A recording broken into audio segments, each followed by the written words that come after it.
Hola, bienvenidos a Aprendiver, donde el aprendizaje y la diversidad se dan en igualdad de condiciones.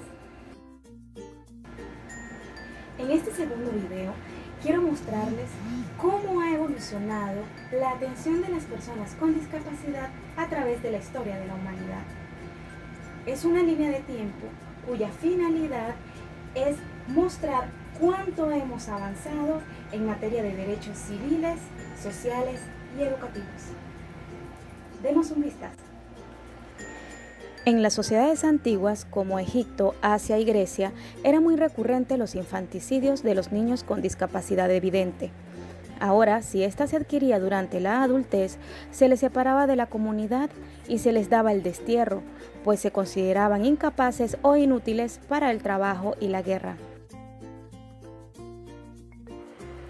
Filósofos como Sócrates, Platón y Aristóteles se interesaron por escribir sobre dichas características, quedando por sentado documentos en donde para ellos los discapacitados, así como las personas débiles, no debían existir. Por otro lado, Aristóteles trató de interpretar lo que consideró como desviaciones. La consideración social de las personas con discapacidad en esta etapa eran de personas poseídas por el demonio, castigos divinos, de monstruos y de seres inservibles para la sociedad. Por este motivo, tener un hijo con discapacidad era objeto de estigmatización social y vergüenza familiar. En el siglo XV, la discapacidad se seculariza y aparecen las primeras instituciones denominadas manicomiales. Como su propio nombre lo indica, estos centros tenían una connotación discriminatoria, segregadora y estigmatizante. Tomando en cuenta los antecedentes históricos iniciales del rechazo a las personas con discapacidad, a partir de este punto se puede afirmar que la misma ha tenido cambios significativos. En el siglo XVI, Ponce de León dedicó sus acciones y conocimientos al servicio de las personas sordas, para que al aprender y al comunicarse pudieran tener la oportunidad de integrarse a la comunidad sin abandonar las instituciones.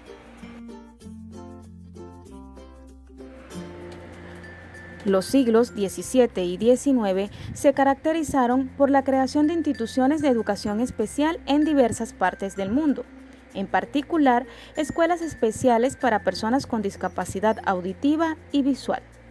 La escuela para niños con discapacidades intelectuales y de aprendizaje tuvieron un principio similar al de las grandes instituciones que ofrecían un hogar altruista o caritativo a los adultos con las condiciones muy comprometidas.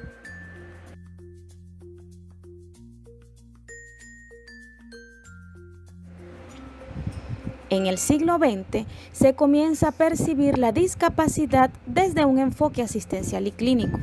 El Estado se implica y se crean los primeros centros de educación especial, pero desde una perspectiva excesivamente paternalista, que refuerza la dependencia y las actitudes de discriminación social y laboral.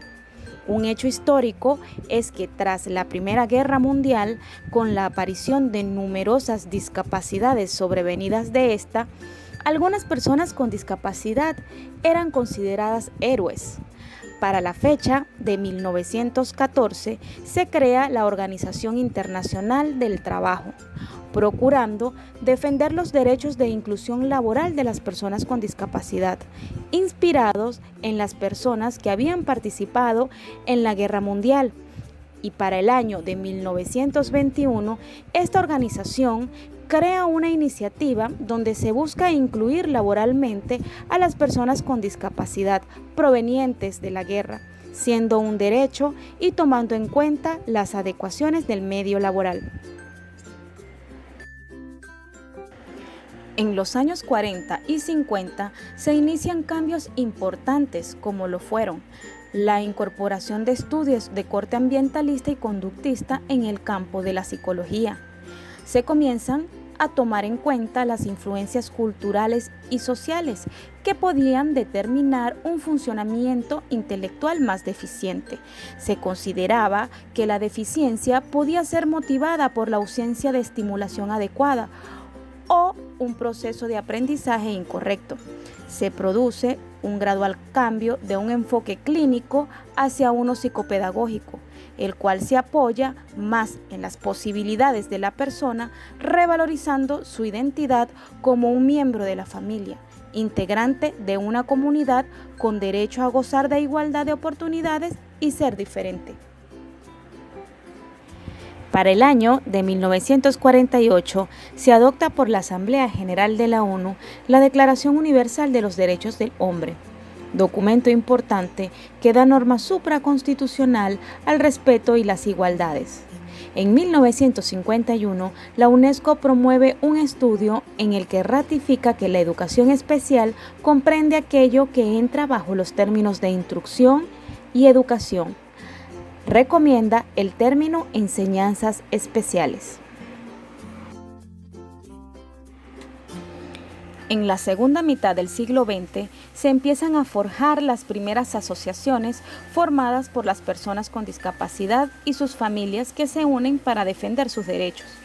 Por ejemplo, surge la primera organización sobre dificultades de aprendizaje bajo el nombre de Asociación de Niños CONDEA, con el propósito de promover servicios y programas para atender las demandas educativas de esta población. Poco a poco, las personas con discapacidad van empoderándose y adquiriendo más presencia en la agenda política, aunque el camino por recorrer aún es inmenso. En los años 70 se produjeron cambios importantes en muchos países. La Asamblea General de la ONU adopta el 20 de noviembre de 1971 la Declaración de los Derechos de las Personas Deficientes Mentales. Otra resolución fue la de la prevención de la discapacidad y rehabilitación de las personas minusválidas, aprobada el 16 de mayo de 1975, emitida por el Consejo Económico y Social de la ONU. Nuevo documento importante fue la Declaración de los Derechos de las Personas Minusválidas, aprobada por la ONU el 9 de diciembre de 1975. En el año de 1977, la UNESCO define la educación especial y en 1978 el informe Warnock, documento de gran impacto político, educativo y social, hace énfasis al término de necesidades educativas especiales. Y para el año de 1983, la UNESCO redefine la educación especial.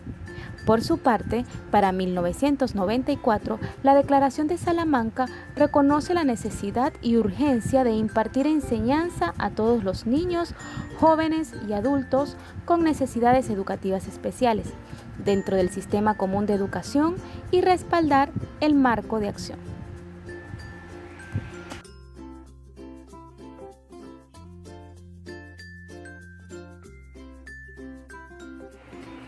En la actualidad, los avances en materia de discapacidad son mayores.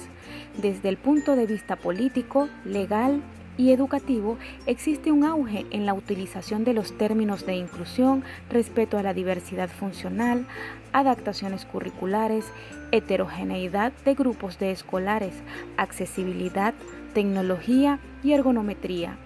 Se hacen notables los aportes de la neurociencia en el descubrimiento de la génesis de algunas condiciones, generando cada día mayor conocimiento y sensibilización. Todo esto orientado a garantizar la calidad de vida, la inclusión en un mundo en igualdad de condiciones. A pesar de todo lo positivo, es necesario alzar la voz y dejar claro que aún queda mucho por hacer. Existen padres que luchan por la inclusión de sus hijos. Existe miedo, tabú y discriminación en la sociedad e incluso en familias. Existen docentes negados a trabajar en adecuaciones curriculares y también las plazas de trabajo para la población con discapacidad son prácticamente inexistentes. Necesitamos avanzar cada día, no solo en lo legal y tecnológico. Necesitamos reconocernos y ser agentes de cambio. saber que todos somos distintos y que nos debemos trato de respeto e igualdad, recordando siempre que yo soy porque somos. Luego de todas estas reflexiones, coméntanos cómo percibes la evolución de la atención de las personas con discapacidad. O mejor aún, ¿qué idea aportarías para que las personas con discapacidad tengan una mejor calidad de vida y una mejor inclusión social? Espero que les haya gustado esta segunda entrega de Aprendiver y no olvides apoyarnos con tu like y suscribirte. Esto fue Aprendiver, donde el aprendizaje y la diversidad se dan en igualdad de condiciones.